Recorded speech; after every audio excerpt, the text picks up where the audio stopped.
And I want to bring in Nicole Wallace, who knows the White House so well as a former communications director. So the skill set here does not involve any knowledge of Congress, of how to negotiate for a health care, tax reform, or anything else on the president's legislative agenda. Hi, Andrea. These are not all the president's men. These are all of Sean Hannity's men. Jay Sekulow, who's now the face of the legal effort, and Scaramucci, who is a frequent face on Fox News, are two close friends. I understand that they are the kinds of faces and the kinds of fighters that Donald Trump wanted to infuse the image of his White House. I think everybody here knows that Donald Trump is not a man steeped in the machinations of policymaking or the ups and downs of a presidency. He knows scant presidential or frankly world history that's laid bare in the New York Times report about his almost childlike references to Napoleon and how he ultimately perished.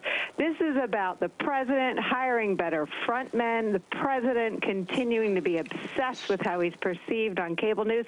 And there's another cable news figure who's part of this story that under any other president would be a really big deal, about a really important post. This is about someone who took some skin out of one of Donald Trump's arch enemies, and that's the cable news network CNN that he obviously tweets about and watches and talks about incessantly. So I wish this were a story about a really important job inside the White House, a post that speaks for the country and the president around the world. But this is about Donald Trump wanting better-looking men spreading his message. And I'm wondering how this fills in the gaps, though. It seems as though he is a mini-me for Donald Trump. He's got all of the strengths of Donald Trump, the media savvy, the pizzazz, the showmanship. But how does it fill in for what Donald Trump clearly does not know about legislation and getting an agenda through and how the government works? I don't think it fills in, but I think, again, that's not what the president was looking for. If you look at what's gone on this week, I had a feeling watching the way the New York Times interview broke and the fact that when it broke, there was no White House stenographer in the room, that the press operation had really become unplugged, if not from the president, then from the entire rest of the senior staff.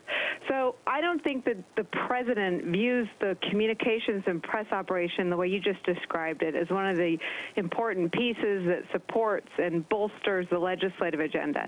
I think the president views the press operation, the communications director, and the press secretary as people who fight his fights in the very same way that we now know, thanks to that New York Times interview, that he viewed the attorney general as someone who would protect him from incoming fire. He has laid bare that he has no understanding of the basic functions of the White House staff. And you also, you can't take any of these things in isolation. I don't think that it's any surprise that Sean Spicer, who is the rapidly disappearing press secretary, who was taken off of briefing duty, who has with today's news been taking off of communications responsibilities or communications duties, that Donald Trump didn't see the value in either of those functions. So the fact that he didn't see that they were supposed to be people that supported the rest of the apparatus is just another sign that he doesn't understand how the White House is supposed to run. And it should make people very nervous about, so far we've only covered Donald Trump in the process of inflicting himself with political harm. There is now clearly not a functioning White House staff. Hey there, I'm Chris Hayes from MSNBC. Thanks for watching MSNBC on YouTube. If you want to keep up to date with the videos we're putting out, you can click subscribe just below me or click over on this list to see lots of other great videos.